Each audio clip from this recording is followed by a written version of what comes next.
따라서 이 경우 하나님은 나의 불신앙을 돌파할 능력이 없으시다. 즉 하나님은 무능력하시다. 여기까지 내포할 수 있는 이론이 합력설인 겁니다.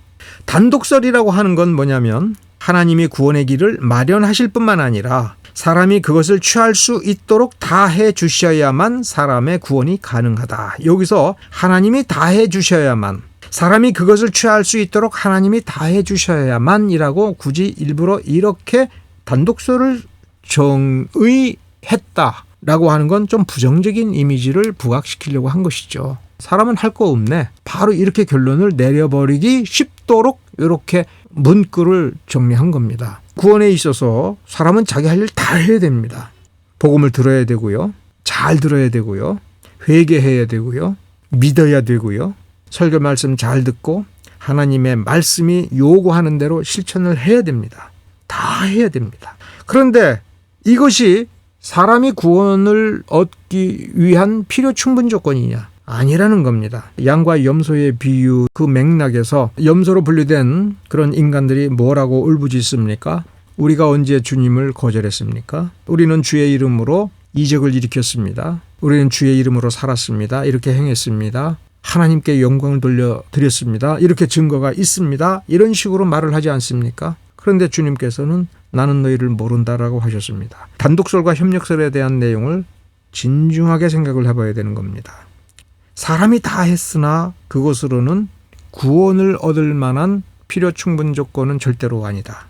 그럼 하나님은 무엇을 하시느냐라고 하는 이 부분을 넣어놓고 성경 전체가 뭐라고 가르치느냐, 인간의 구원을 최종적으로 누구의 공으로 세우느냐 할 때 하나님의 공이다. 이것이 성경의 가르침이면 단독설이라고 하는 것을 이렇게 정의할 수가 없죠. 이렇게 정의해서도 안 되고요.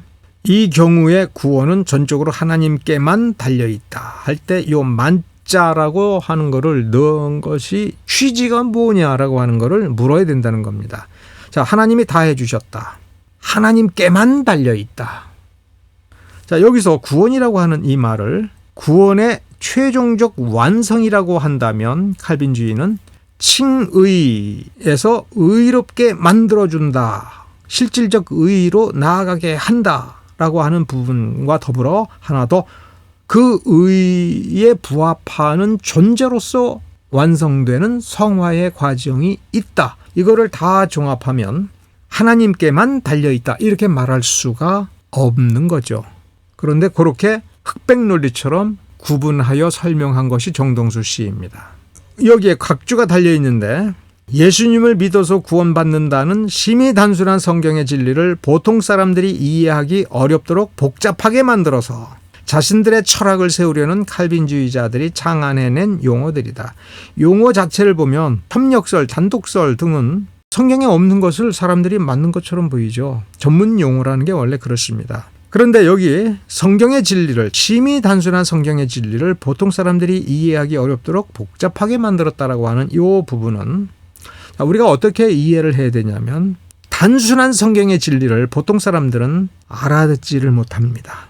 예수를 믿어서 구원받는다. 이게 뭔가, 왜 이렇게 되는가에 대해서 이 문장을 믿으면 구원이 이루어지는 것이 아니다라고 하는 것을 우리가 깨달아야 되기 때문에 그렇습니다. 시키는 대로 하면 내가 구원받는다? 이거 아니라고 하는 거를 빨리 깨우쳐야 되는 겁니다. 예수님을 믿어서 구원받는다라고 하는 이 단순한 이 진술을 이용하여 얼마나 많은 이단들이 만들어집니까? 그러면 이단들이 이 문장을 써서 구축해낸 이단 사설이 왜 틀렸는가, 무엇이 바른가를 설명할 때에 설명이 복잡한 것이고, 그것을 압축하여 전문 용어로 단순하게 표현한 것은 인간의 편의성을 위한 것입니다.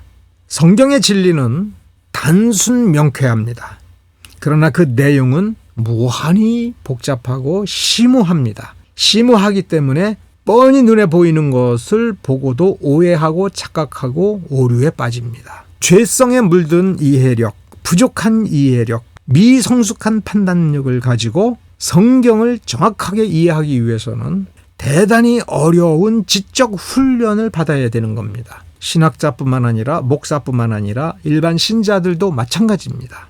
그래서 여러분들은 제가 만드는 이러한 동영상뿐만 아니라 무수히 많은 동영상을 시청하시고 책을 보시고 하면서 이해를 깊이 있게 하려고 애를 쓰시죠. 그것이 옳은 겁니다.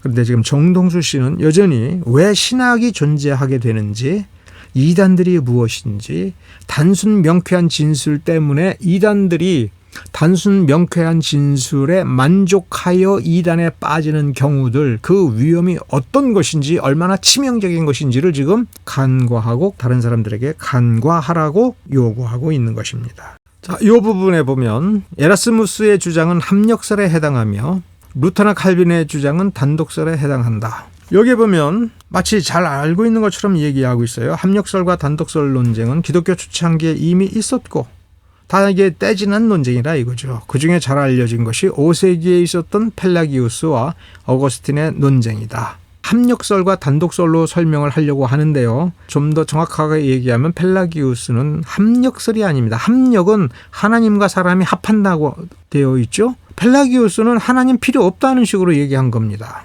어거스틴은 사람은 은혜 받아야 된다 이렇게 얘기했습니다. 즉 펠라기우스와 어거스틴의 논쟁은 합력설이냐 단독설이냐의 논쟁이 아니라 사람은 스스로 구원을 얻을 수 있느냐 이것과 은혜로만 구원받는다라고 하는 은혜론 논쟁입니다. 카르타고 회의에서 가톨릭 교회는 어거스틴의 편을 들어 펠라기우스 사상을 정죄했다. 이게 편을 들다니요. 종교회의는 항상 무엇이 옳은가에 대해서 판단을 하는 겁니다. 그러면 가톨릭 교회가 어거스틴의 편을 들고 펠라기우스 사상을 정죄하였는지 안 하였는지는 당시 회의록에 그리고 당시 결의문의 그 문장들을 파악을 해야 됩니다. 그것을 분석을 해보면 펠라기우스를 왜 정죄하였는지에 대한 내용이 나옵니다. 정동수 씨는 그런 내용을 하나도 고려하지 않고 지금 이렇게 합력설과 단독설이라고 하는 17세기 이후로 벌어진 논쟁을 의거하여 5세기를 설명하려고 하는 겁니다. 그러면서 17세기에 아르미니우스가 등장하여 합력설을 주장하였고, 미안하지만 아르미니우스도 사실은 합력설에 가까운 사람이 아니고 펠라기우스에 거의 가까운 사람입니다. 거의 펠라기우스적으로. 왜냐하면 펠라기우스 사상 가운데 이단적 사상인 것이 너무나도 확실한 부분을 빼야 되니까. 사실 그래서 펠라기우스 직후에 반펠라기우스, 세마이 펠라기우스가 나온 겁니다. 왜? 이단인 것이 너무 분명하니까. 그래서 어거스틴의 은혜론 가운데 일부를 차용해 들어와서 적절히 섞습니다.